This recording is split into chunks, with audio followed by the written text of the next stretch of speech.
Lorsque l'aube se leva le 15 janvier 1887, au moment où le soleil trouva enfin la force de percer l'horizon glacial du massif du Jura, 3 hommes distincts sortirent de leur demeure et se dirigèrent vers leurs écuries. Le premier était Thomas Delorme, gérant de l'épicerie du village et possesseur du plus beau domaine de la région, qui tira la porte de sa grange en bois peinte en rouge.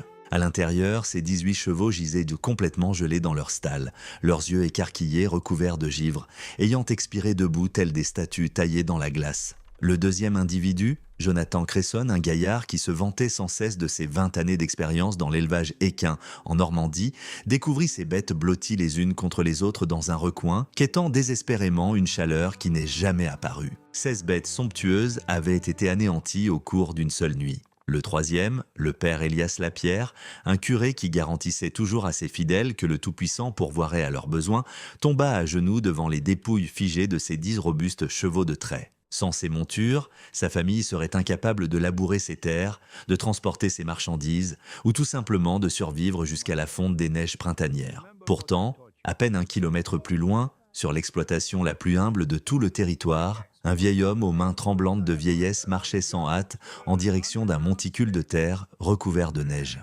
Aucune écurie traditionnelle n'était visible, seulement une butte singulière dotée d'une porte en bois incrustée directement dans la pente. Durant des mois, les villageois l'avaient déqualifié de fou, murmuraient qu'il pratiquait la sorcellerie et le considéraient comme une véritable menace.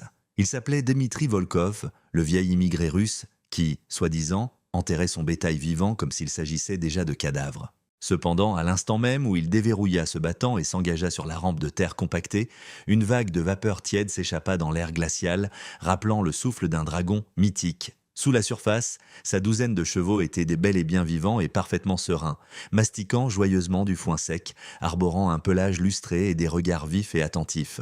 À la surface, le thermomètre avait chuté jusqu'à un ahurissant -55°C. Mais pour comprendre pleinement comment un vieillard, sans le sou, privé d'amis et veufs, a pu triompher de l'hiver le plus meurtrier du XIXe siècle, il nous faut remonter le temps de 9 mois jusqu'en avril 1886, l'instant précis où Dmitri Volkov pénétra dans la bourgade de Val-Morteau, transportant tous ses biens terrestres entassés dans une charrette tirée par une paire de chevaux faméliques. Il était âgé de 63 ans et portait une colonne vertébrale irrémédiablement courbée par des décennies de labeur exténuant à travers les immenses champs de blé d'Ukraine.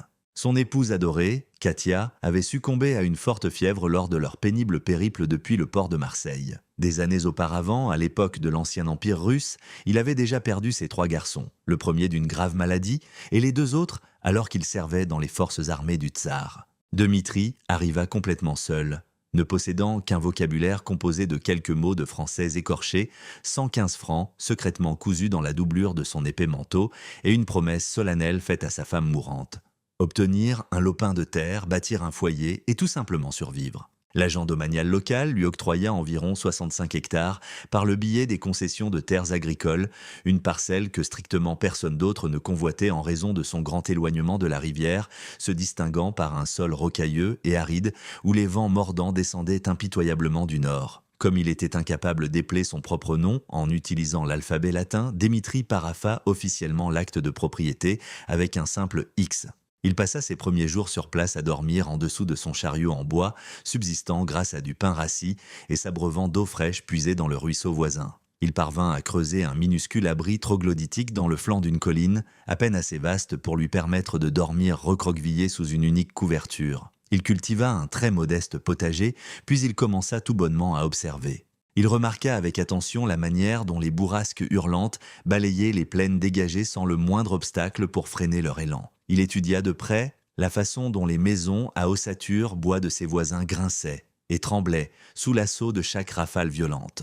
Il constata que les granges traditionnelles, érigées entièrement au-dessus du sol comme le voulait la coutume locale, perdèrent de la chaleur sans discontinuer, obligeant les éleveurs à consommer de véritables montagnes de bois de chauffage juste pour endurer les mois glaciaux. Puis, lors d'une soirée singulière du mois de mai, alors qu'il contemplait la voûte étoilée depuis son abri de terre, un vieux souvenir envahit l'esprit de Dmitri. Il se remémora distinctement les hivers rigoureux de son enfance en Sibérie, repensant à l'époque où son grand-père, un homme robuste qui avait bravé 75 saisons froides impitoyables, lui avait dévoilé une technique que les paysans sibériens employaient depuis la nuit des temps.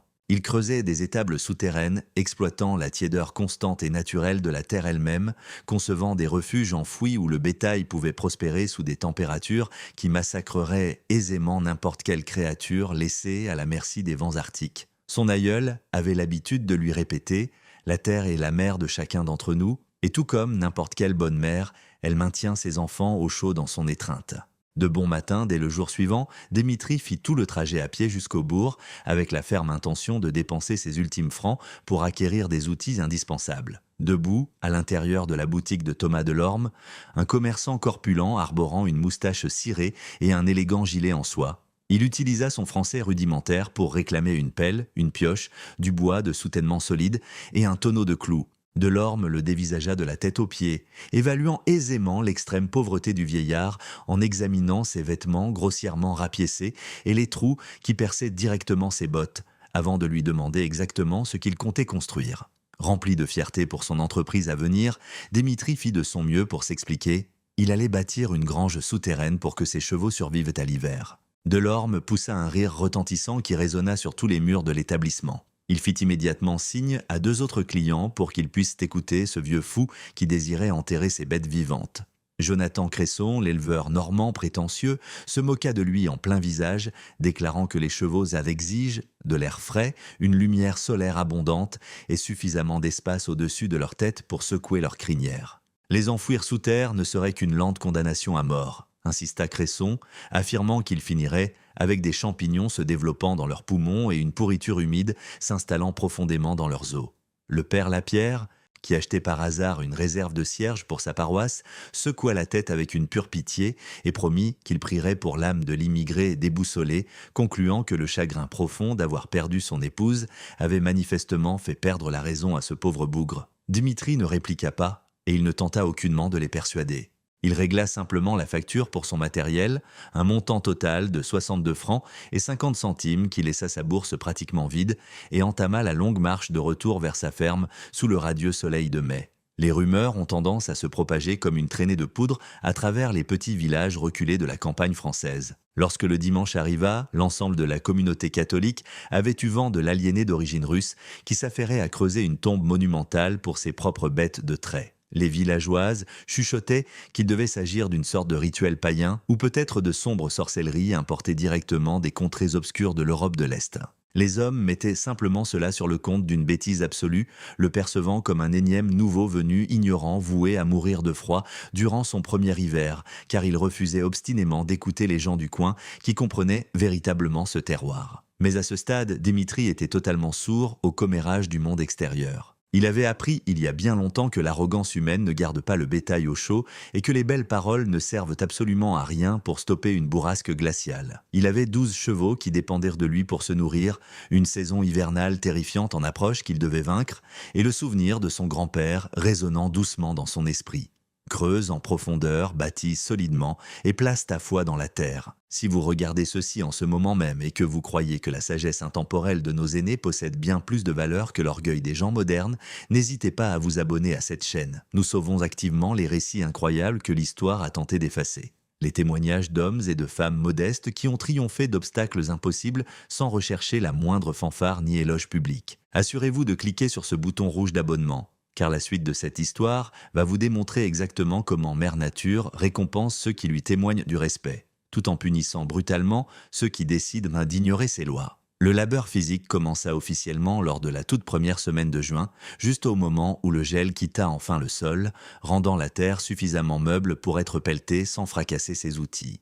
Dimitri sélectionna spécifiquement un versant orienté vers le sud, choisissant un emplacement juste assez surélevé pour éviter les inondations chaotiques de la fonte printanière, tout en étant niché assez bas pour rester abrité contre ces violents vents du nord. Armé uniquement de sa pioche et d'une pelle robuste, il commença à tailler dans le flanc de la colline, s'attaquant à une besogne épuisante qui était totalement inadaptée pour un homme de 63 ans souffrant de genoux arthritiques et de douleurs lombaires incessantes. Au cours de cette première journée, il réussit à creuser sur seulement près d'1 mètre de profondeur dans une section d'environ 3 mètres de large. Même si ses paumes étaient de fortement calleuses, suite à des décennies de travail agricole, elles se couvrirent rapidement de nouvelles ampoules qui finirent par éclater et saigner, laissant des traînées écarlates sur tout le manche en bois de sa pelle. Dès le deuxième jour, il parvenait à peine à serrer les doigts pour former un point, et au troisième, le moindre de ses mouvements ressemblait à une prière silencieuse et désespérée pour simplement continuer à avancer. Néanmoins, Dimitri avait traversé des drames bien pires au cours de son existence, ayant littéralement enterré son fils aîné de ses propres mains après que le garçon de 12 ans eut succombé à une effroyable crise de choléra. Il avait transporté la dépouille de son épouse pendant 2 journées entières d'affilée uniquement pour dénicher un prêtre disposé à l'inhumer avec une bénédiction chrétienne appropriée. Les élancements atroces dans ses mains n'étaient qu'une souffrance physique, et elle finirait par s'estomper alors que des chevaux congelés ne reviendraient jamais à la vie. Durant les 3 premières semaines, il se fraya un chemin directement dans les entrailles de la butte, évidant un tunnel en pente douce qui servait de rampe de terre de près de 4 mètres de large, parfaitement incliné pour que ses bêtes puissent descendre sous terre sans perdre l'équilibre. Le sol dans cette région du Jura est incroyablement dense, gorgé d'argile lourde et de roches récalcitrantes, ce qui signifie que chaque volume de terre qu'il extrayait pesait bien plus de 50 kilos. Il chargeait tous ses déblais dans une brouette de fortune bricolée à partir de planches récupérées sur son ancien chariot, empilant la terre à l'extérieur pour façonner un mur de soutènement massif qu'il prévoyait d'utiliser plus tard comme une couche d'isolation supplémentaire. Le passage s'enfonçait selon un angle d'environ 20 degrés, pour finalement atteindre une profondeur de 2 mètres et demi bien tassée sous le niveau du pré. Une fois cette limite atteinte, Dimitri orienta ses efforts sur le côté, creusant une immense caverne rectangulaire mesurant 9 mètres de long sur 6 de large. C'était plus que spacieux pour abriter confortablement une douzaine de grands chevaux, laissant amplement de place pour qu'ils puissent se déplacer, pour installer des mangeoires et pour emmagasiner une montagne de foin hivernal. Mais, aussi étrange que cela puisse paraître, l'excavation n'était pas la phase la plus périlleuse de l'opération. Le véritable cauchemar consistait à garantir que le plafond de terre ne s'effondre pas soudainement pour l'enterrer vivant. Dimitri s'appuya fortement sur les vieilles leçons que son grand-père lui avait enseignées autrefois en Sibérie, où les bâtisseurs de ces abris souterrains utilisaient le principe architectural de la voûte naturelle. Si l'on tasse la terre avec suffisamment de force et qu'on la modèle correctement, le sol lui-même possède la capacité remarquable de supporter son propre poids immense pendant des décennies, voire des siècles. Cependant, la terre brute avait besoin d'un peu de soutien structurel pour commencer. En utilisant le bois d'œuvre neuf qu'il avait acheté, ainsi que plusieurs lourdes poutres récupérées dans une grange en ruine située à 8 km de là, qu'il avait rapportées sur ses propres épaules au cours de 3 trajets éreintants, il monta un système d'échafaudage en bois temporaire. Il planta d'épais poteaux verticaux tous les 2 mètres en plein centre de la chambre souterraine, faisant reposer de massives poutres horizontales sur ceux-ci, s'étendant d'un bout à l'autre de la pièce. Au-dessus de ces poutres maîtresses, il disposa des planches en travers, façonnant un plafond en bois très rustique, mais parfaitement fonctionnel au-dessus de sa tête. Mais c'est ici qu'entre en jeu le génie absolu de la vieille méthode sibérienne. Cette charpente en bois n'était en réalité pas du tout le toit définitif. Ce n'était qu'un moule temporaire destiné à maintenir la structure. Directement par-dessus ces planches, Dimitri commença à pelleter des montagnes de terre, mais pas simplement du terreau meuble. Il la pilonna brutalement et la compacta avec le dos plat de sa bêche, la mélangeant abondamment avec de l'herbe sèche des prairies et des racines fibreuses qui faisaient office d'armature naturelle, créant une substance incroyablement similaire au torchis mais fabriquée exclusivement à partir de ce que la nature environnante offrait. Couche après couche, au prix d'un effort épuisant, il entassa davantage de terre et au bout de 2 semaines, il avait réussi à tasser un bon mètre de terre renforcé au-dessus de l'auvent en bois. À la 4e semaine, cette barrière avait atteint 1,5 mètre d'épaisseur, ce qui représentait un poids astronomique. Littéralement plusieurs tonnes de pression s'exerçant directement vers le bas. Heureusement, les lois de la physique étaient totalement de son côté, car le poids uniformément réparti comprimait constamment la terre, la rendant incroyablement dense et exceptionnellement solide, la transformant essentiellement en une couche de roches sédimentaires artificielles. À ce moment-là, un phénomène pratiquement magique se produisit. La terre farouchement compactée commença à se soutenir entièrement d'elle-même. Les racines d'herbes fraîches, germant à la surface, commencèrent à propulser de minuscules filaments directement vers le bas, tissant un réseau souterrain complexe, qui liait la terre à la manière des fils complexes d'une tapisserie tissée. Une fois 2 longs mois écoulés, Dimitri commença prudemment à abattre les poteaux de soutien en bois un par un, testant avec précaution l'intégrité structurelle de la caverne.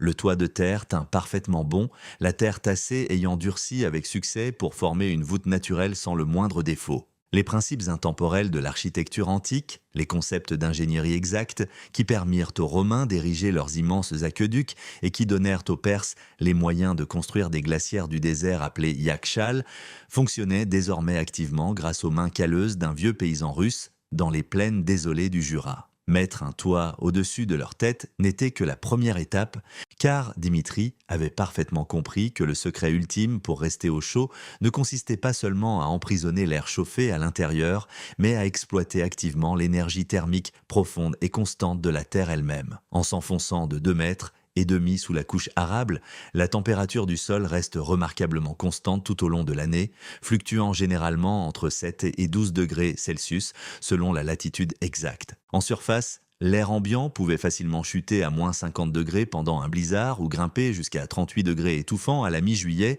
mais en bas, totalement enveloppé dans l'étreinte de la Terre, le climat ne variait presque pas. Cela revenait effectivement au même que de résider à l'intérieur d'une grotte naturelle, à l'exception près que cette caverne particulière avait été méticuleusement conçue spécifiquement pour le confort du bétail domestique. Dimitri prit l'initiative d'installer plusieurs mangeoires façonnés à partir de troncs d'arbres évidés, les alignant soigneusement le long des parois de terre. Il bricola également une modeste cheminée de ventilation en utilisant un morceau de tuyauterie métallique de récupération qui dépassait d'à peine 60 cm au-dessus du monticule extérieur, offrant juste assez de dégagement pour évacuer l'air vicié sans aspirer par inadvertance des courants d'air glaciaux.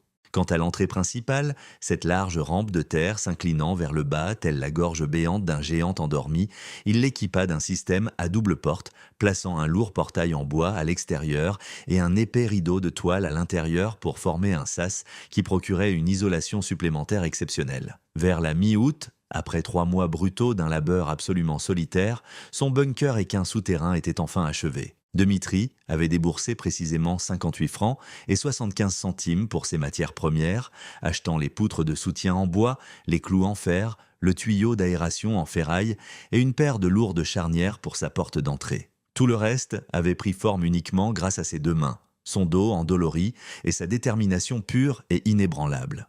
Il décida de rassembler ses 12 chevaux pour les faire descendre dans la structure par un paisible dimanche après-midi, choisissant spécifiquement un moment où il savait que le reste du village serait coincé sur les bancs de l'église et incapable de venir le chahuter. Au début, les bêtes massives étaient assez nerveuses à cause de cette obscurité inhabituelle, mais elles se calmèrent incroyablement vite une fois qu'elles sentirent l'odeur du foin frais et ressentirent l'air confortablement sec. Dimitri alluma un trio de lanternes à huile qu'il avait suspendues aux poutres du plafond, projetant une lueur très faible mais parfaitement adéquate sur l'espace souterrain. Prenant place sur un petit tabouret qu'il avait sculpté dans une souche d'arbre, il regarda silencieusement ces animaux prendre leurs aises dans leur nouvelle demeure. Pour la toute première fois depuis qu'il avait enterré son épouse bien-aimée, le vieil homme éprouva un sentiment profond qui s'apparentait étroitement à une véritable paix. Il avait réussi à bâtir quelque chose de profondément durable, honorant avec succès la mémoire chérie de son grand-père, et désormais sa seule tâche restante consistait à attendre patiemment les neiges de l'hiver et à faire confiance à la terre. Cependant, juste au-dessus, dans le monde de la surface, la réputation locale de Dimitri avait plongé encore plus bas dans les bas-fonds. Thomas Delorme, alors qu'il conduisait sa charrette devant la propriété du Russe et qu'il repéra cette étrange colline de terre pourvue d'une porte d'entrée, annonça d'une voix forte de retour à son épicerie que la chose ressemblait exactement à un vieux tumulus funéraire, ajoutant que le vieillard était indéniablement fou et très probablement une menace sérieuse pour la communauté. Pendant ce temps, Jonathan Cresson, un homme qui venait de jeter 2500 francs dans la construction d'une magnifique grange en bois à 2 étages dotée de véritables fenêtres en verre et de stalles privées et individualisées pour chacun de ses précieux équidés, passait fréquemment à cheval devant les terres de Dimitri juste pour ricaner et rappeler à sa femme de remercier le bon Dieu de lui avoir donné un époux pourvu de véritable bon sens. Le père Lapierre monta d'ailleurs en chaire le dimanche et sans citer de nom mais en rendant sa cible cruellement évidente pour tout le monde, prononça un sermon mettant en garde contre la terrible vanité des hommes qui se fient entièrement à leurs propres méthodes étranges au lieu de suivre les coutumes éprouvées et établies de la bonne communauté chrétienne. Pas un seul voisin ne prit la peine de s'arrêter à la ferme de Dimitri pour l'interroger sur la mécanique réelle de sa structure souterraine et personne ne manifesta la moindre once de véritable curiosité. L'arrogance aveugle des gens qui sont intimement convaincus de déjà tout savoir bâtit toujours des murs bien plus hauts que ne pourrait le faire la simple barrière de la langue. Quant à Dimitri, Il ne recherchait de toute façon pas leur approbation. Chaque matin, sans exception, il se réveillait simplement bien avant l'aube, déverrouillait la lourde porte de son bunker de terre et descendait la rampe pour nourrir ses bêtes. Ensuite, chaque soir, il remontait vers sa minuscule cabane en surface, une structure extrêmement modeste qu'il avait rapidement bricolée en juillet en utilisant du bois brut et de la boue épaisse. Il survivait avec de très maigres rations, consommant principalement du pain de seigle noir qu'il cuisait de manière hebdomadaire, des pommes de terre déterrées de son petit lopin de terre et le lapin sauvage occasionnel qu'il parvenait à attraper à l'aide de collets faits maison. Il accumulait frénétiquement le moindre centime qu'il réussissait à rassembler dans l'unique intention d'acheter du foin de secours supplémentaire avant que le grand froid ne s'abatte enfin. Le mois de septembre fit bientôt son apparition, apportant avec lui son atmosphère dorée et légèrement mélancolique si caractéristique. Les feuilles accrochées au bosquet clairsemé de peupliers le long des berges du ruisseau commencèrent rapidement à changer leur teinte vibrante.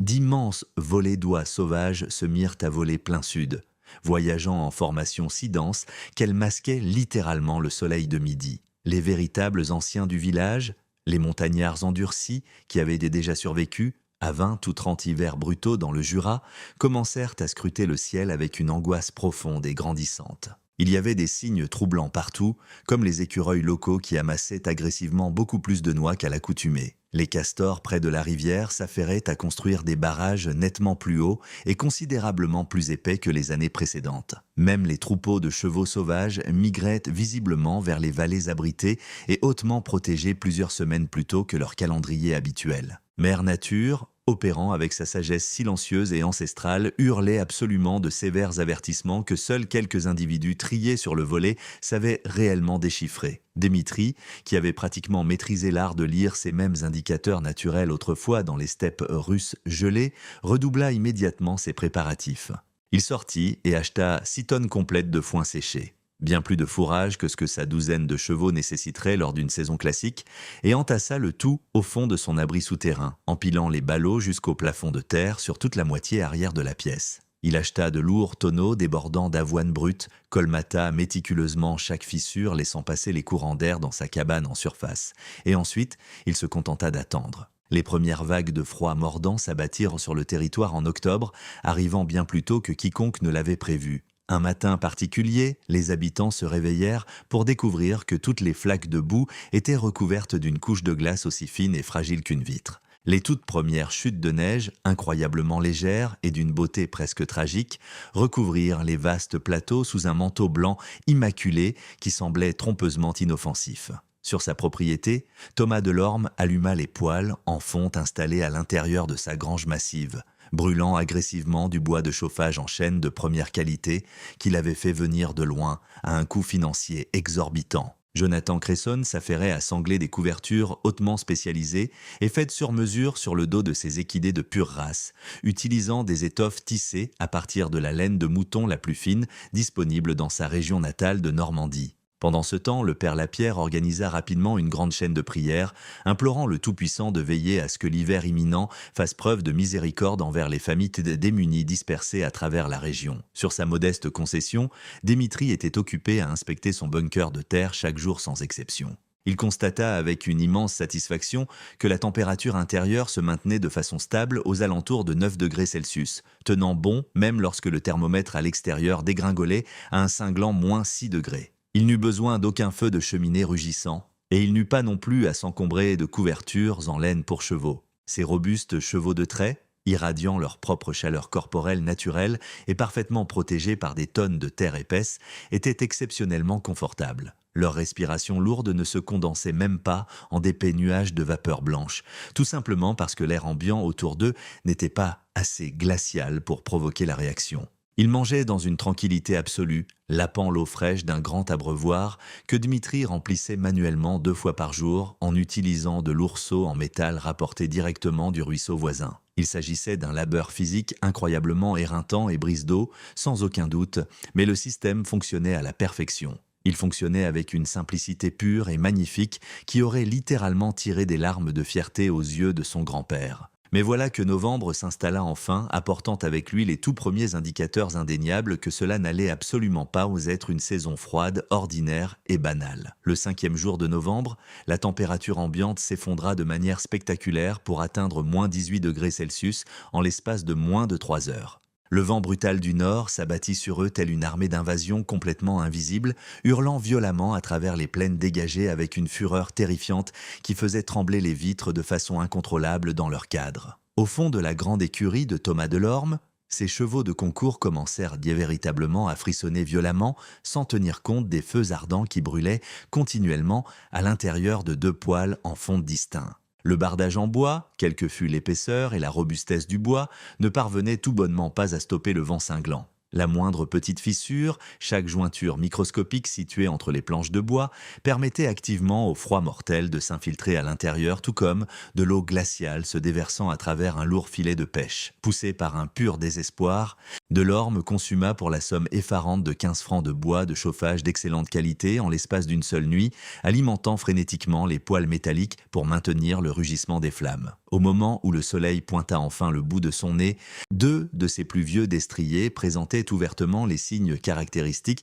de la pneumonie équine, toussant sans relâche et frissonnant à vue d'œil à cause du froid mordant. Du côté des écuries extrêmement raffinées de Jonathan Cresson, parfaitement pourvues de luxueuses fenêtres vitrées et de boxes privées et individualisées, le problème de fond s'avérait complètement différent, mais tout aussi catastrophique.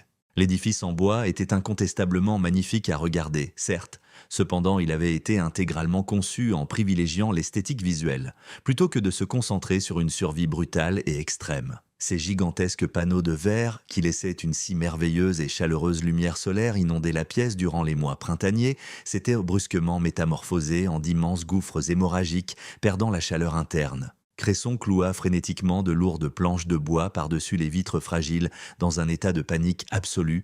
Néanmoins, les dégâts désastreux étaient d'ores et déjà irréversibles. Ces montures choyées à l'extrême, totalement habituées au luxe pur et à un bien-être permanent, n'avaient tout bonnement pas développé la robuste endurance physique indispensable pour supporter un tel niveau de froid vif et véritable. Elles commencèrent rapidement à perdre des quantités considérables de masse corporelle, brûlant agressivement leurs réserves caloriques dans l'unique but de tenter de préserver la température de leurs organes vitaux. Pendant ce temps, le père Lapierre, armé de sa foi inébranlable mais manquant cruellement de véritables moyens financiers, continuait simplement à prier désespérément et à déverser du foin supplémentaire dans les mangeoires, persuadé en son fort intérieur que suralimenter son bétail le maintiendrait miraculeusement au chaud. D'une certaine manière, sa méthode portait effectivement ses fruits, mais le fardeau économique que cela représentait infligeait un coup de grâce à ses économies. Il épuisait ses provisions de fourrage à une vitesse 3 fois supérieure à la normale, alors que le calendrier n'affichait encore que le mois de novembre. Si cette rude saison se prolongeait jusqu'en mars,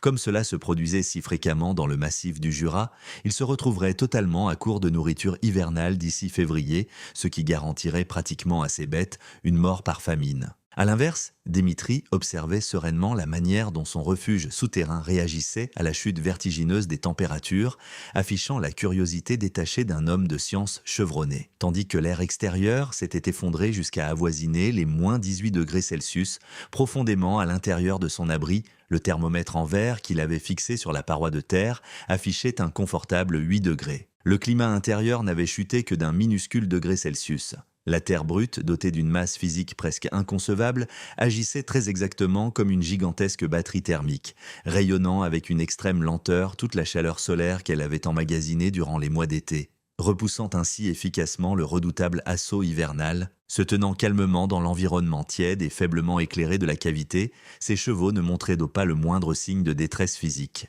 En réalité, ils étaient là même plus détendus qu'ils ne l'avaient jamais été, principalement parce que l'obscurité partielle et le silence sépulcral de la pièce souterraine les maintenaient, fondamentalement, dans une transe frôlant la méditation. Il n'y avait aucun vent hurlant et strident là-dessous, et aucun bruit effrayant de planches de bois gémissant violemment sous la pression. Le seul bruit audible se résumait au son incroyablement doux de 12 chevaux imposants mâchant allègrement leur foin sec, en parfaite sécurité au sein des paisibles entrailles de la terre. Mais l'épreuve ultime et terrifiante n'avait même pas encore frappé. Car l'hiver redoutable de 1886 à 1887 n'était pas voué à rester dans les annales comme une simple saison froide et difficile. Il resterait à jamais gravé dans les mémoires comme l'hiver catastrophique qui massacra des millions d'êtres vivants sans le moindre effort. Le 12 novembre, un éleveur bovin répondant au nom de Marcel Blanc rendit visite à la propriété de Dmitri. Il ne s'arrêta pas par simple curiosité de voisinage, mais plutôt parce que son itinéraire habituel pour se rendre au bourg passait juste devant les terres et qu'il avait aperçu de la fumée s'échapper de la modeste cabane du vieux Russe. Blanc était un gaillard profondément pragmatique qui ne s'adonnait jamais au commérage futile du village et ne se laissait pas aller à des jugements hâtifs. Il avait certainement eu vent des ragots concernant l'étable souterraine et, à vrai dire, il nourrissait son propre lot d'incertitudes. Il frappa à la porte d'entrée de Dmitri avec sa main massive et lourde, et lorsque l'aîné finit par ouvrir, Blanc demanda, en s'exprimant avec ce français fort et exagérément lent que les gens emploient souvent avec les étrangers, à jeter un coup d'œil à la tristement célèbre grange aux allures de tombeau de terre. Légèrement pris au dépourvu, mais sincèrement ravi d'accueillir un invité qui n'était pas venu dans le seul but de le tourner en ridicule, Dmitri hocha fermement la tête et guida l'éleveur directement vers le tumulus de terre. Il tira le lourd portail extérieur en bois, puis repoussa le rideau de toile intérieur, et les deux hommes entamèrent leur descente le long de la rampe de terre inclinée. Étant totalement habitué aux étables classiques, pleines de courants d'air et envahies par un froid mordant, Marcel Blanc ressentit une sensation assez curieuse à mi-chemin du tunnel. Une vague très nette de tiédeur relative balaya soudainement son visage. Il ne s'agissait pas d'une chaleur ardente et rayonnante comme celle que procurerait un poêle en fonte. C'était plutôt l'absence flagrante du froid glacial, ce qui ressemblait à une bénédiction absolue après avoir passé des heures à lutter contre les vents givrants. Une fois qu'ils atteignirent le niveau inférieur et que Dmitri alluma les lampes à huile, Blanc scruta la pièce avec des yeux écarquillés et incrédules. Les gigantesques bêtes de trait étaient complètement à leur aise, leur pelage arborait une brillance saine.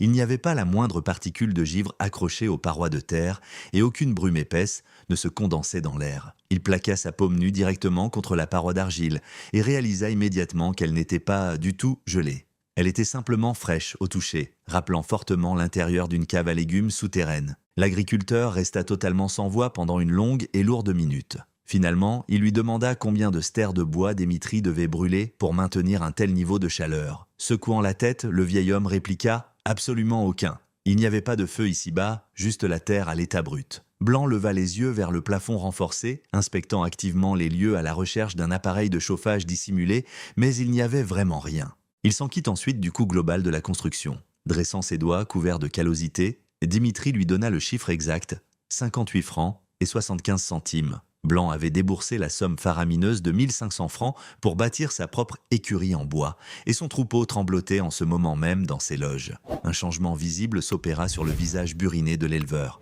Il ne proclama pas que Dmitri était un génie de l'architecture, et il ne présenta aucune excuse pour son scepticisme antérieur. Il se contenta de hocher lentement la tête avec respect, marmonna ses remerciements d'une voix rocailleuse, et marcha tout droit vers l'extérieur pour enfourcher sa monture. Cependant, Marcel Blanc était taillé dans une toute autre étoffe que Thomas Delorme. Ce n'était pas le genre d'homme dont l'orgueil se froissait facilement. Plus tard dans la soirée, alors qu'il était attablé avec son épouse pour le souper, il confessa calmement « Ce vieux citoyen russe détient un savoir qui nous fait cruellement défaut et le village aurait peut-être dû lui prêter une oreille attentive. » Tragiquement, la saison était déjà bien trop avancée pour commencer à creuser. Le sol des prairies gelait rapidement sur plus d'1 mètre de profondeur. Les bâtisses, qui avaient déjà été érigées, devraient simplement suffire, et ce qui n'avait pas été construit condamnerait inévitablement les paysans qui ne s'étaient là pas préparés. Le mois de décembre fit son entrée, traînant dans son sillage des chutes de neige implacables et punitives. Tous les 2 ou 3 jours, une nouvelle tempête de neige déversait 15, 20, voire 25 cm de poudreuse fraîche directement par-dessus les congères déjà formés. Les routes de la région devinrent rapidement et totalement impraticables. Des familles entières se retrouvèrent complètement isolées sur leur domaine reculé, ne s'aventurant jusqu'au bourg que lorsqu'il s'agissait d'une question absolue de vie ou de mort. La faune sauvage locale disparut pratiquement de la circulation, soit tapie au plus profond de ses terriers, soit déjà terrassée par les températures glaciales. Puis, le 22 décembre, le premier coup véritablement dévastateur s'abattit. Un front massif d'air arctique déferla depuis le nord de l'Europe, tel un gigantesque point de glace, et en l'espace de 24 heures, la température ambiante plongea à moins 34 degrés Celsius. Pas quelques degrés en dessous de zéro, un terrifiant 34 degrés négatifs. Lorsqu'il fait un froid aussi cruel, cracher dans le vent engendre littéralement un minuscule nuage de glace cristallisé avant même que l'humidité ne touche le sol. Les outils en fer massif deviennent aussi fragiles et cassants que du verre bon marché. Chaque expiration gèle instantanément et se solidifie sur les cils et la barbe d'un homme. Mettre un pied dehors sans un équipement lourd et adapté garantit, pour ainsi dire, de graves engelures en moins de 5 minutes. De retour sur ses terres, Thomas Delorme maintenait désespérément 4 poêles à bois distincts qui rugissaient à l'intérieur de sa grange, fonctionnant de jour comme de nuit. Il dilapidait une fortune absolue en bûches de bois. Toutefois, la charpente en bois était tout bonnement trop caverneuse, littéralement truffée de brèches ouvertes au vent par lesquelles la précieuse chaleur s'échappait en permanence. L'ossature en bois, peu importe l'épaisseur des planches, n'avait pas la moindre chance face à un tel niveau de froid extrême. Son bétail parvint à passer la nuit, bien que 3 de ses bêtes aient développé de graves complications respiratoires causées par l'inhalation d'un mélange toxique d'air glacial et d'épaisses fumées de bois. Le vétérinaire le plus proche se trouvant à plus de 30 km de là et étant totalement coupé du monde par les immenses amas de neige, Delorme fut contraint de soigner ses chevaux malades en recourant à des remèdes populaires douteux, priant avec désespoir pour qu'ils s'en sortent par miracle. Poussé dans ses derniers retranchements, Jonathan Cresson prit une décision radicale. Il fit physiquement entrer ses 16 chevaux les plus chers et les plus prisés directement dans sa propre demeure, les tassant littéralement dans le salon et la salle à manger de sa famille. Son épouse s'y opposa farouchement, hurlant et fondant en larmes, mais Cresson comprenait parfaitement que si ses bêtes venaient à périr, il serait complètement sur la paille. Il constituait la totalité de ses investissements financiers et l'avenir même de sa famille sur ces terres sauvages. Par conséquent, les créatures imposantes emménagèrent à l'intérieur, emplissant rapidement la résidence de l'odeur suffocante de fumier frais et d'urine, ce qui poussa sa femme dégoûtée à faire ses valises pour aller crécher chez sa sœur au village. Malgré tout, au moins, son précieux cheptel ne mourait pas de froid. Dépourvu des moyens financiers nécessaires à toute solution extravagante, le père Lapierre se contenta d'empiler des rations supplémentaires dans les mangeoires, d'envelopper ses chevaux de trait dans la moindre couverture qu'il possédait et de placer une confiance absolue dans la providence divine. Malheureusement, comme il l'apprit très vite à ses dépens, la providence céleste ne supplante pas exactement les lois fondamentales de la thermodynamique.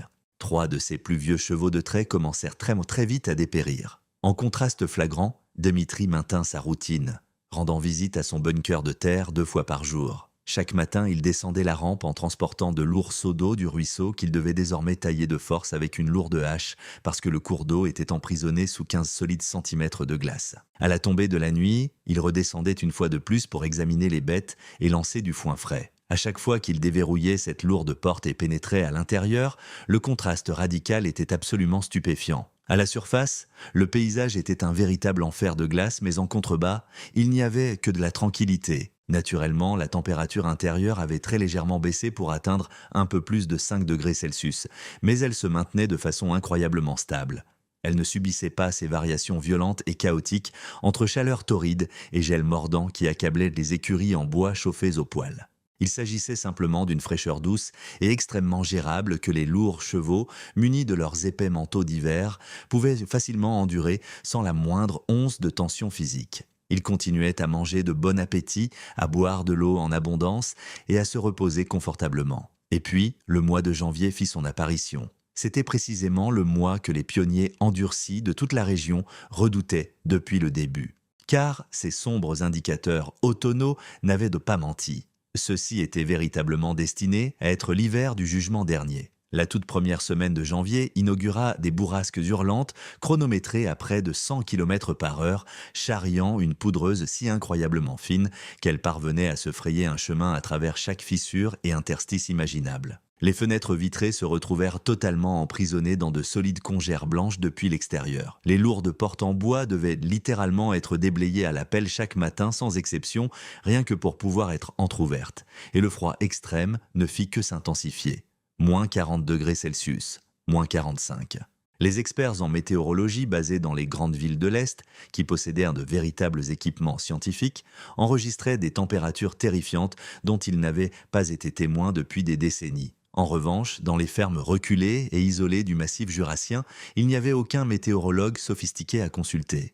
Il n'y avait que des familles désespérées luttant avec acharnement pour rester en vie, aux côtés d'un bétail pris au piège dans un misérable purgatoire entre la vie et la mort. Le 11e jour de janvier, un phénomène météorologique apocalyptique s'abattit directement sur le territoire. Les livres d'histoire officiels finiraient par consigner cet événement brutal sous le nom de blizzard des enfants.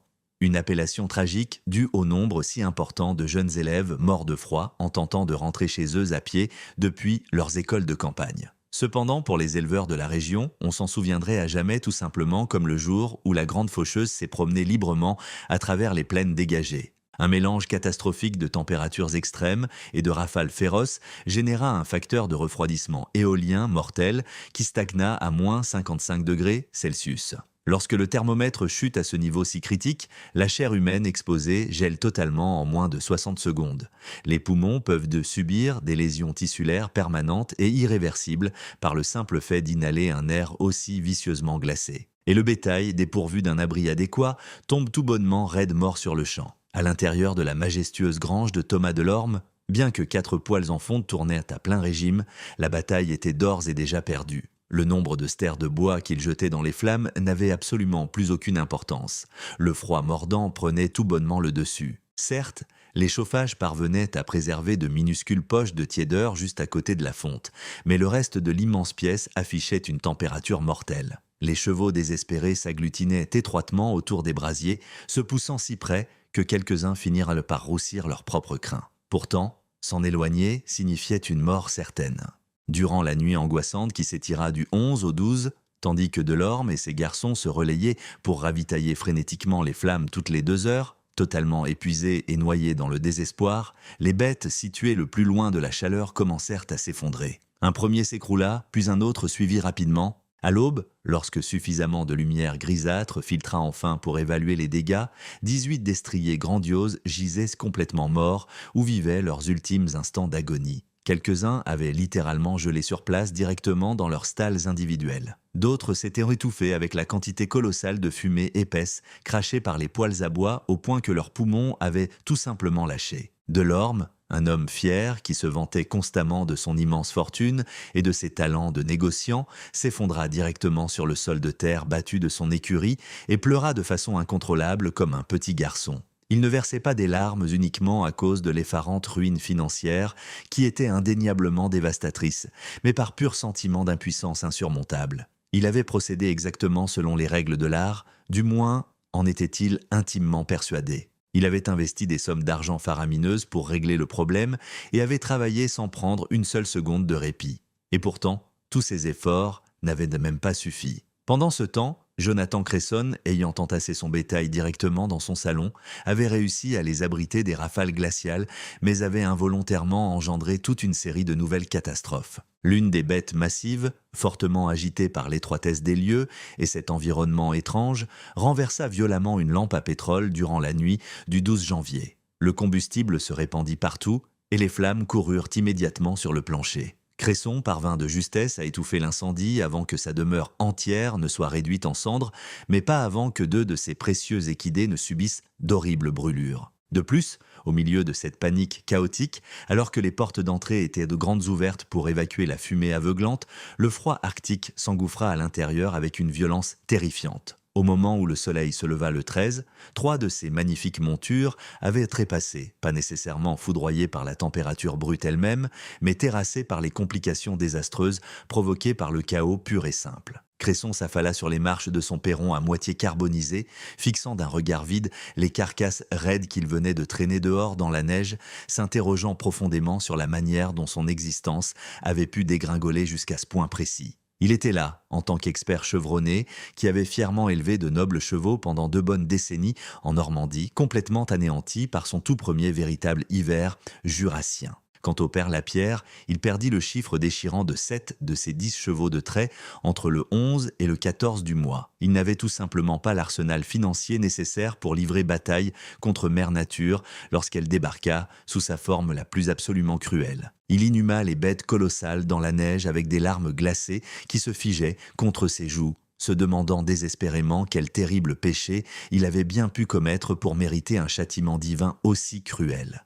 Sa foi religieuse, qui était habituellement inébranlable et solide, vacilla violemment sous le poids écrasant de cette catastrophe. Puis, le 14 janvier, un événement véritablement extraordinaire se produisit. Marcel Blanc, le rustique éleveur qui avait inspecté le bunker souterrain de Dmitri en novembre, chevaucha laborieusement jusqu'à la concession isolée du vieil immigré. Il avait tragiquement perdu la moitié de son troupeau de vaches lors de la féroce tempête de neige, mais ses montures s'en étaient ressorties vivantes car il avait activement suivi, du mieux qu'il le pouvait en surface, les leçons tacites qu'il avait tirées en observant l'installation de Dmitri.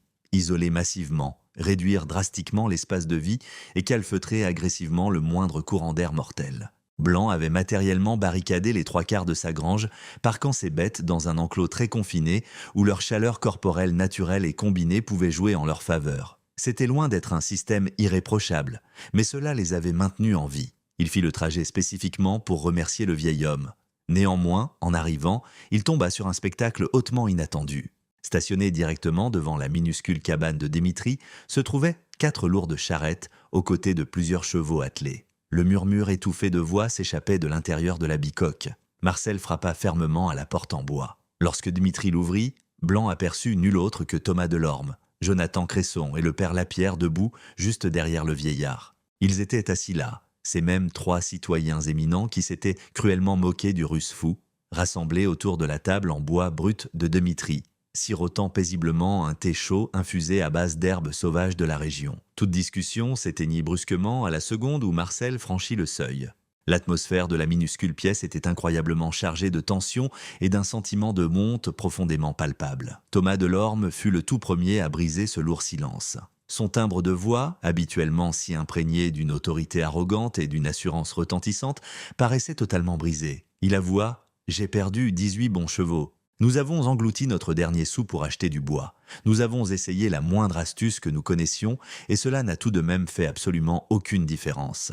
Jonathan Cresson, arborant des taches de suie noire sur les joues et dégageant une forte odeur de bois carbonisé, approuva d'un hochement de tête sombre « J'ai perdu 3 de mes meilleurs étalons et je n'ai réussi à sauver les autres qu'en les parquant directement dans mon salon et en manquant de réduire ma ferme entière en cendres. » Le père Lapierre, serrant sa Bible reliée en cuir contre sa poitrine, à la manière d'un naufragé s'agrippant à une bouée de sauvetage en pleine mer agitée, murmura d'une voix rauque « J'en ai enterré 7, et les 3 qu'il me reste sont d'une faiblesse inouïe. Ils ne survivront jamais jusqu'au dégel printanier. » Un long et angoissant moment de silence s'ensuivit. Finalement, Delorme leva ses yeux injectés de sang vers Dmitri et posa l'unique question qui avait désormais encore de l'importance. « Combien en avez-vous perdu par ici ?»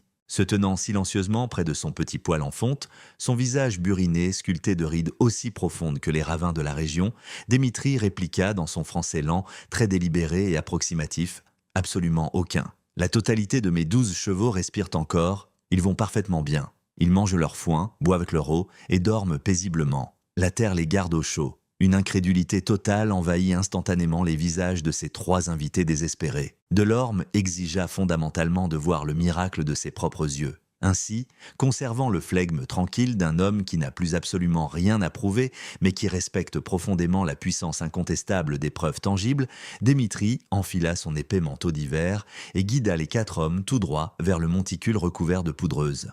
Dehors, face aux éléments brutaux, les rafales féroces continuant de hurler. Le petit thermomètre en verre que Dmitri avait cloué à un poteau en bois juste devant sa porte d'entrée affichait un terrifiant moins 47 degrés Celsius. Parcourir cette petite centaine de mètres jusqu'au bunker de terre relevait de la torture pure et simple même en étant entièrement emmitouflé dans d'épais manteaux de laine et de lourdes écharpes serrées sur le nez. Le vent glacial cisaillait leurs vêtements tels des couteaux de boucher aiguisés et chaque inspiration d'air givré leur brûlait pratiquement les poumons. Au moment où le groupe atteignit enfin le portail de bois enfoui dans le flanc de la colline, chaque homme frissonnait violemment. Dmitri déverrouilla la lourde porte extérieure, repoussa l'épaisse toile de tente et les escorta directement le long de la rampe de terre obscure. Les lanternes du plafond étaient pour l'instant éteintes afin d'économiser son précieux pétrole, mais le vieux russe avait apporté une lanterne à main. À mesure qu'il s'enfonçait sous terre, le vent hurlant s'évanouit comme par magie. Ce hurlement implacable et terrifiant, qui avait servi de bande sonore cauchemardesque à leur misérable existence pendant des semaines interminables, s'estompa tout bonnement dans le néant absolu. Et alors, ils éprouvèrent très exactement la même sensation que Marcel Blanc avait rencontrée quelques semaines plus tôt. cette vague réconfortante de tiédeur relative. Ce n'était assurément pas un climat tropical, et cela ne serait même pas considéré comme agréable pour un homme s'y tenant en bras de chemise. Mais mis en perspective face au cauchemar glacial qui faisait rage à la surface, cela ressemblait très exactement au paradis. Dmitri alluma les lampes à huile suspendue. La douce lueur jaunâtre illumina l'immense voûte souterraine, dévoilant son plafond de terre massivement compacté, ses parois d'argile incroyablement stables et ses gigantesques réserves de foin intactes. Et bien entendu, la douzaine de chevaux colossaux. Les bêtes de trait levèrent nonchalamment leurs lourdes têtes, fixant ces visiteurs soudains avec une curiosité douce et détendue. Leurs yeux étaient vifs et incroyablement perspicaces, et leurs épais manteaux d'hiver luisaient élégamment sous la lumière dansante des lanternes. Pas un seul animal ne tremblait, aucun d'entre eux ne crachait ou ne toussait. Ils ne montrèrent pas l'ombre de la souffrance atroce qui avait totalement anéanti le bétail pris au piège à l'air libre. Thomas Delorme tendit sa main tremblotante et la plaqua à plat contre le mur de terre. C'était incontestablement froid au toucher, mais ce n'était absolument pas gelé. Fouillant dans son manteau, Jonathan Cresson sortit son thermomètre de poche personnel, un petit gadget sophistiqué qu'il transportait d'ordinaire pour surveiller le climat à l'intérieur de ses luxueuses stalles d'élevage. Il l'accrocha à une cheville en bois dépassant de la paroi et patienta 3 minutes en silence. L'instrument affichait exactement 5 degrés Celsius. À la surface, il faisait 47 degrés en dessous de zéro. Au fond du refuge, il faisait 5 degrés au-dessus de la barre de congélation. Cela représentait un écart de température vertigineux de 52 degrés. Aucun feu de cheminée rugissant, aucun poêle en fonte, aucun bois débité. Ce n'était rien d'autre que de la terre brute, agressivement tassée et façonnée par les mains nues d'un vieil immigré qui avait tout simplement pris la peine de se souvenir des leçons ancestrales de son grand-père. Le père Lapierre retira lentement son épais couvre-chef d'hiver, se laissa tomber directement à genoux là, sur le sol en terre battue d'une écurie souterraine, et se mit à prier. Il n'implorait pas le Seigneur pour obtenir un miracle cette fois-ci. C'était une prière emplie d'une profonde gratitude et d'une humble dévotion. Car à cet instant précis, il réalisa pleinement à quel point il avait eu tort et s'était montré spectaculairement orgueilleux. Il avait passé ses dimanches à prêcher à voix haute sur la voie vertueuse du Seigneur par opposition aux manières imparfaites des hommes, échouant complètement à reconnaître que le Tout-Puissant choisit parfois de dispenser ses plus grandes leçons par l'intermédiaire des personnes les plus misérables, des âmes les plus âgées et des étrangers épuisés transportant une sagesse immémoriale issue de contrées lointaines et oubliées. Avec des larmes glacées se solidifiant activement sur ses joues maculées de suie, Jonathan Cresson demanda désespérément s'il pouvait amener ses chevaux survivants dans l'abri. Dmitri acquiesça sans une seule seconde d'hésitation. « Il y a amplement de place », assura-t-il à l'éleveur. « Cependant, nous devrons tous travailler en équipe pour les transporter jusqu'ici en toute sécurité. Le vent glacial est bien trop mortel pour un homme seul. » Thomas Delorme, un gaillard vaniteux qui avait essentiellement bâti toute son identité personnelle sur le fait d'être l'homme le plus riche,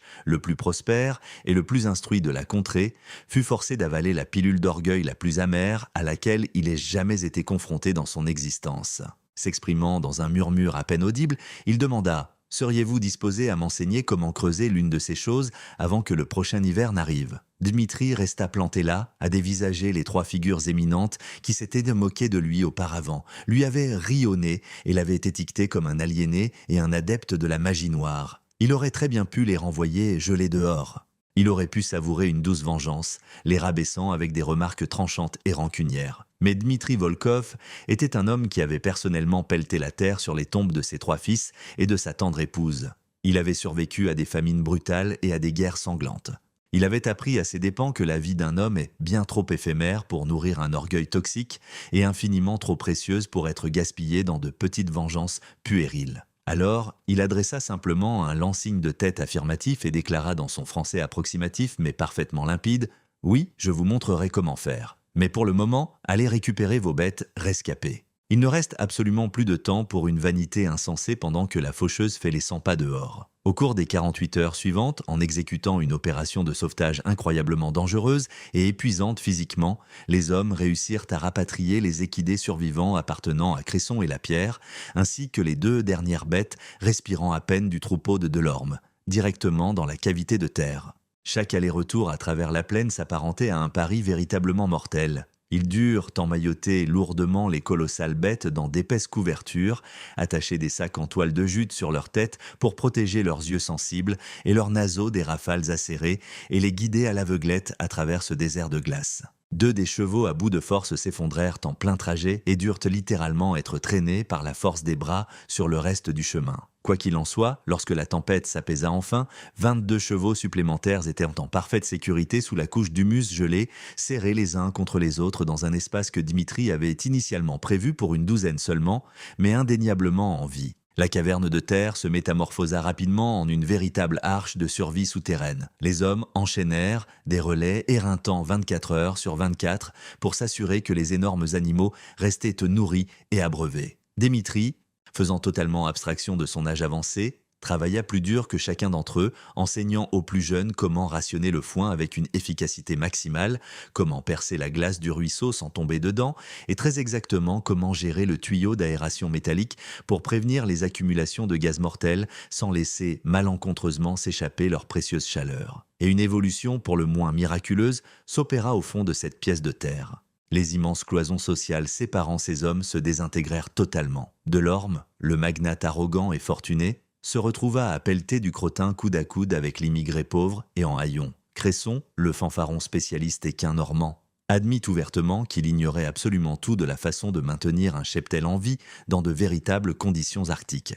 Lapierre, le bruyant prêcheur de campagne, apprit à ses dépens qu'une véritable humilité fait office de prière bien plus puissante que n'importe quel sermon retentissant du dimanche. Et Dmitri, le vieillard isolé et solitaire, se trouva finalement une véritable communauté. Pendant 5 journées d'une longueur insoutenable, le froid catastrophique maintint son emprise mortelle sur le massif jurassien. Les températures ambiantes ne parvinrent jamais à grimper au-dessus des moins 34 degrés Celsius. Les fortes neiges continuèrent de s'abattre, les vents d'une rare violence n'offrirent aucune clémence. Toutefois, profondément ensevelis sous la terre, à l'intérieur d'un abri rudimentaire taillé par des mains écorchées et guidé par une sagesse ancienne et héritée, 34 chevaux massifs survécurent avec succès. Ils mastiquèrent leur fourrage, burent leur eau et se reposèrent dans un état de paix si profond que les humains terrifiés coincés à la surface auraient eu peine à l'imaginer. Puis finalement, le 20 janvier, la météo impitoyable se calma. Un front d'air considérablement plus doux, toute proportion gardée, bien entendu, afflua depuis les plaines de l'ouest.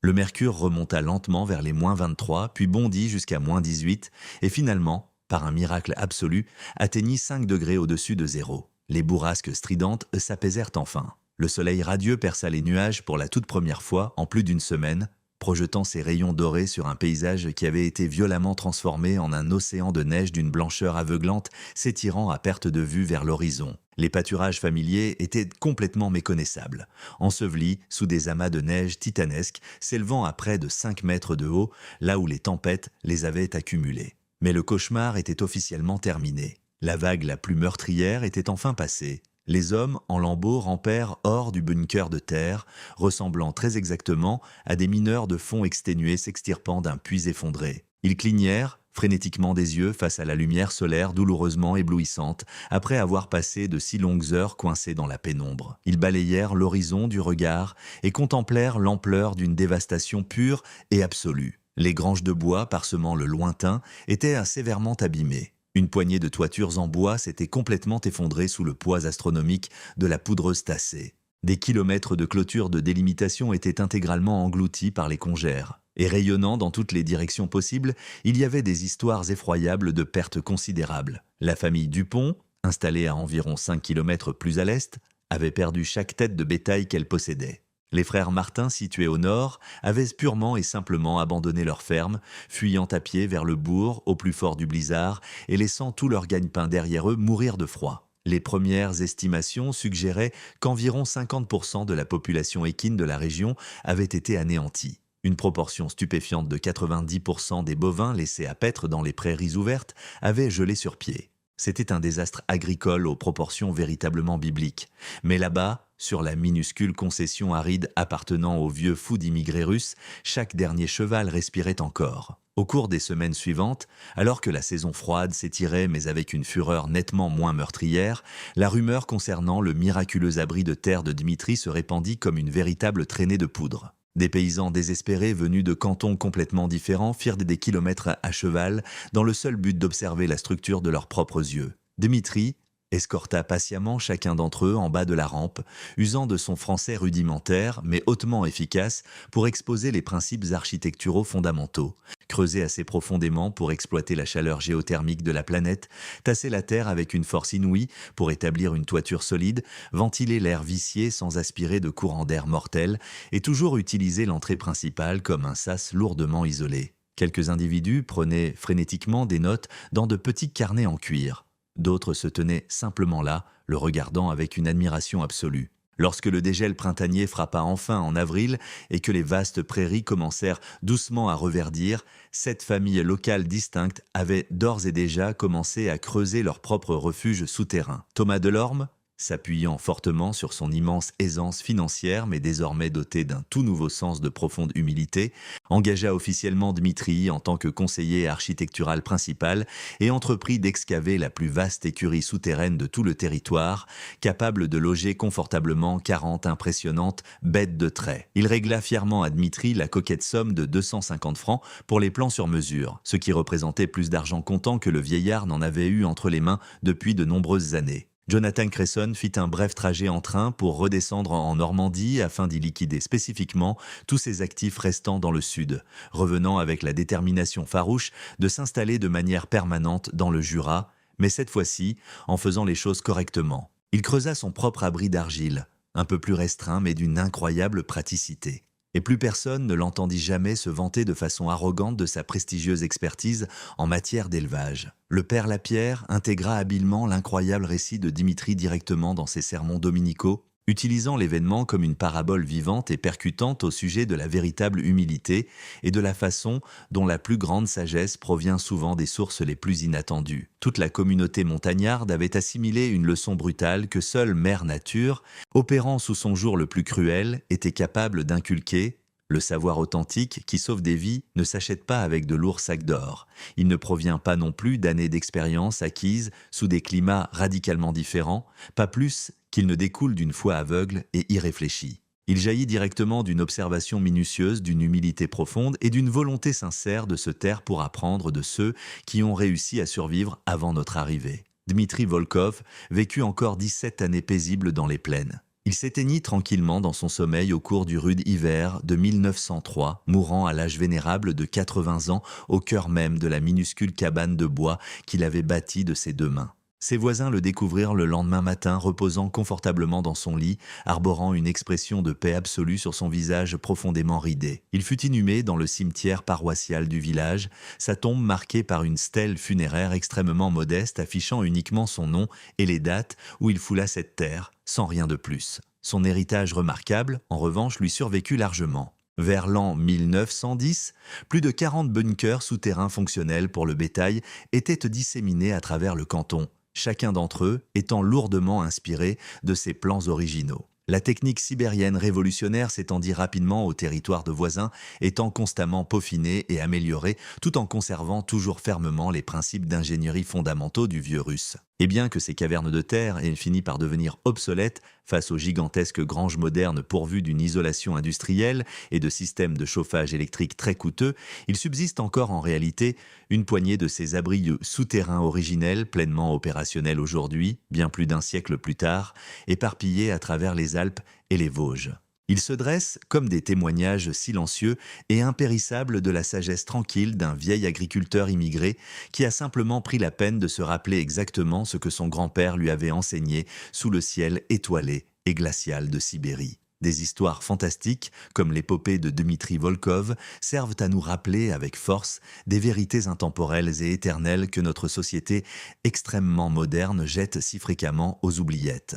Elles nous rappellent qu'une humilité sincère n'est absolument pas une forme de faiblesse. Il s'agit en réalité de la profonde force intérieure requise pour admettre ouvertement ce que nous ignorons précisément. Elle nous rappelle qu'une sagesse profonde ne s'accompagne pas nécessairement de diplômes universitaires prestigieux, ni ne se cache au fond de lourds sacs de billets, mais découle plutôt directement de l'observation attentive et silencieuse du monde naturel, ainsi que d'un respect profond et tenace envers les anciennes générations qui sont parvenues à rester en vie bien avant que nous n'apparaissions. Elle se nous rappelle que l'orgueil insensé, Cette émotion humaine si imparfaite, qui nous pousse à nous moquer ouvertement de quiconque agit un peu différemment, peut très aisément nous coûter l'intégralité de nos moyens de subsistance, tandis que le simple fait de garder l'esprit ouvert et d'être disposé à s'instruire pourrait bien nous sauver la vie. Vivant dans une époque contemporaine, où nous privilégions si souvent les nouvelles modes clinquantes par rapport aux traditions éprouvées, où nous confondons perpétuellement l'arrogance tapageuse avec la confiance sereine, et où nous prenons le tumulte incessant et assourdissant pour de la véritable sagesse,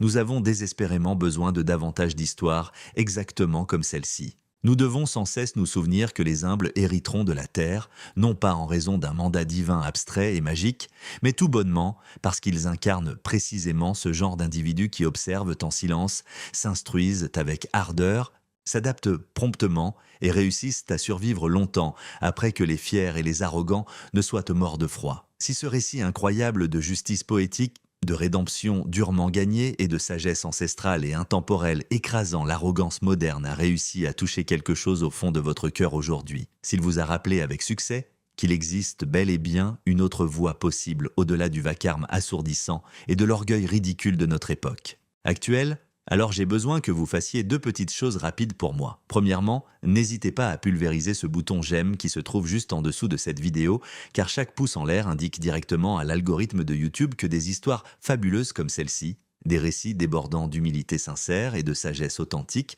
méritent grandement d'être mis en avant et partagés avec le reste du monde. Deuxièmement, assurez-vous de partager cette vidéo avec quelqu'un qui a désespérément besoin d'entendre ce message précis. Envoyez-la à ce parent robuste qui valorise profondément le travail acharné et éreintant, transmettez-la à ce vieil ami qui voue un respect indéfectible à ses aînés, ou partagez-la avec cette personne spécifique qui sait déjà au plus profond de son âme que la richesse véritable et pérenne ne se trouve pas dans des lingots d'or brillants, mais bien dans le fait de posséder la sagesse tranquille, de savoir exactement comment survivre, comment protéger farouchement sa propre famille et comment bâtir quelque chose qui survivra à son propre ego démesuré. Nous opérons juste ici, en première ligne, sauvant activement ces histoires oubliées et enfouies des oubliettes de l'histoire, les extirpant l'une après l'autre, tout simplement parce que nous avons l'intime conviction que notre passé lointain renferme des leçons hautement critiques que notre futur imminent a désespérément besoin d'entendre. Assurez-vous d'être totalement abonné à cette chaîne si vous désirez découvrir d'autres récits incroyables mettant en scène des hommes et des femmes extrêmement ordinaires, qui ont accompli des exploits absolument extraordinaires. Non pas par le biais d'une magie spectaculaire ou d'une chance aveugle et absurde, mais grâce à un labeur implacable, une observation silencieuse et en possédant l'humilité profonde nécessaire pour véritablement apprendre. Je vous retrouverai dans la toute prochaine histoire, où nous continuerons à déterrer activement les vérités historiques et profondes que le temps a désespérément essayé d'ensevelir et d'oublier. D'ici nos prochaines retrouvailles, souvenez-vous toujours de ceci. Mère Nature prend grand soin des personnes qui lui témoignent un respect sincère et la sagesse silencieuse et avérée des anciens vaut infiniment plus que tout l'or étincelant qui repose dans le monde moderne.